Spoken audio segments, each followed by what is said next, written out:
Where they probably originated, and Yes. then they went around circuitous and then never returned there. Yes. So we call that fresh Fresh deposits. deposits. I want to clarify that. Yes. Okay. I just wanted to make sure I understood what you meant by fresh deposits. When you say, therefore, it is fresh deposits, does it mean that at any one time he could have had at least $10 million in various accounts? Yes, Your Honor. Yes. So I make it clear that at any one time the respondent could have had at least $10 million in any of the 82 accounts presented in your PowerPoint presentation. That could be the total of all the accounts. Of all the accounts, Yes, Your in a Honor. series of transactions, Yes, Your in a Honor. span of Of- 8 years, or at any one time he could have had $10 million.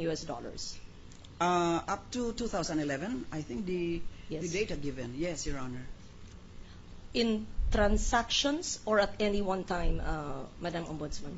Total transactions Yes. would balance would be different from the account balance. Account balance, yes. Your Honor. Yes.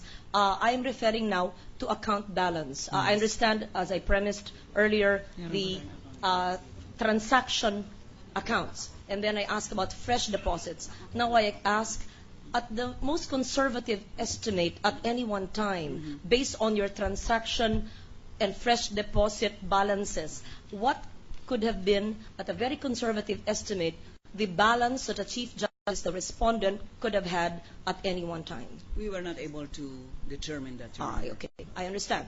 Yes. And now, not relating to the first three questions and clarifications I made, I just wanted to clarify your answer to the Senator Judge that based on the mandate, the constitutional mandate of the Ombudsman, and based on the Ombudsman law, which governs you in your office, the Ombudsman may seek assistance from the AMLAC to open any account of any person who is being investigated without a predicate crime as From the AMLAC. yes, of course, which you did in this instance. Yes, we did.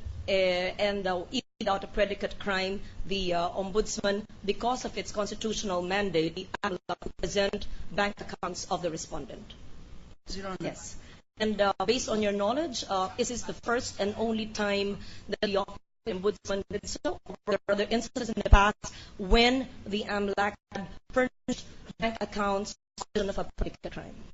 To your knowledge. Thank you. Thank you, too. Majority Floor Leader. Mr. President, I move that we discharge the witness. The Honorable Ombudsman is discharged. Thank you, Your Honor. Thank you, and thank you for bearing with us. Thank you. Mr. President, I have been informed Next witness. I have been informed, Mr. President, by the defense that they would rather call the next witness tomorrow if it's Do within you the still pressure have of the court. to present the three other witnesses? We will, Your Honor. All right.